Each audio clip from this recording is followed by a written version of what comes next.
Le vote à majorité qualifiée soulève un ensemble de questionnements intéressants. En effet, l'article 238, paragraphe 3 du TFUE précise que la majorité qualifiée se définit comme étant égale à au moins 55% des membres du Conseil représentant les États membres participants, réunissant au moins 65% de la population de ces États. En d'autres termes, pour qu'une proposition soit adoptée, il faut 15 États sur 27, soit 65% de la population de l'UE en faveur.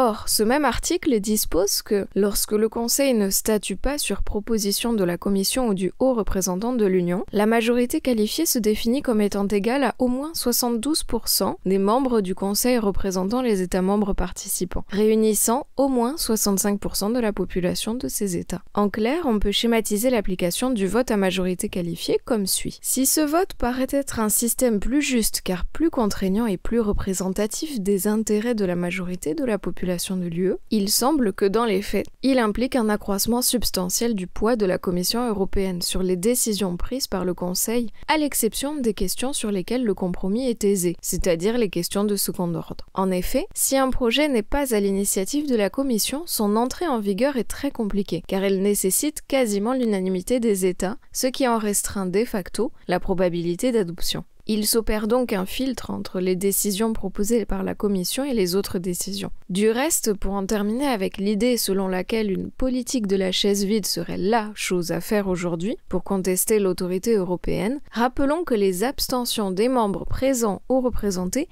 ne font pas obstacle à l'adoption des délibérations du Conseil qui requièrent l'unanimité. La seule façon de contester cette procédure inique, donc, est de quitter l'Union européenne. La perversité du vote à la majorité qualifiée ne se limite pas à cette tutelle de la Commission européenne sur les décisions du Conseil de l'UE. Elle applique également un contrôle accru des États les plus peuplés d'Europe sur les décisions du Conseil, les États moins peuplés n'ayant pas voix au chapitre. En effet, en 2019, l'Union européenne comptait environ 448,5 millions d'habitants. De fait, le pourcentage de population requis pour l'adoption d'une décision au Conseil de l'UE est égal à 65% de ce nombre, soit 291 525 000 habitants. Or, l'Allemagne, avec ses 83 millions d'habitants, représente à elle seule 28% du total, la France 23% et l'Italie 21%. Autrement dit, une décision votée à la majorité qualifiée dépend du vote de ces trois pays pour que cette barre des 65% soit franchie. Ainsi, si ces trois seuls États refusent unanimement une décision acceptée par tous les autres, alors cette proposition ne passe pas, car à eux trois, ces États représentent 72% de la démographie de l'UE. Tous les autres, seulement 28%. Aussi, si l'un de ces pays parvient à accroître sa domination sur la scène européenne et à s'entourer d'alliés dociles, il lui est tout à fait possible d'influencer largement les décisions du Conseil européen, a fortiori s'il contrôle également la Commission. On est alors bien loin de cette solidarité européenne que certains voudraient bien voir. Certes,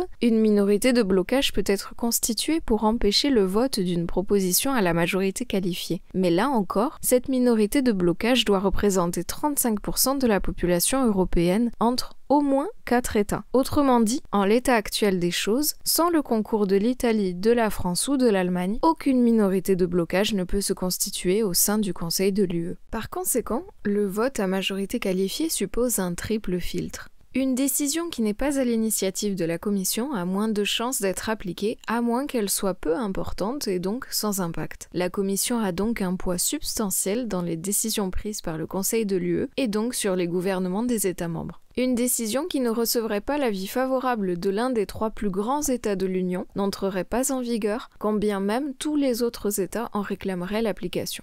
Aucune minorité de blocage n'est possible, à moins qu'elle n'intègre l'un des trois États les plus peuplés de l'Union. De fait, cette procédure de vote, conjuguée au contrôle de la Commission européenne, confère à l'Allemagne une capacité d'influence maximale sur les décisions applicables dans les États membres, pour notre plus grand bien, naturellement.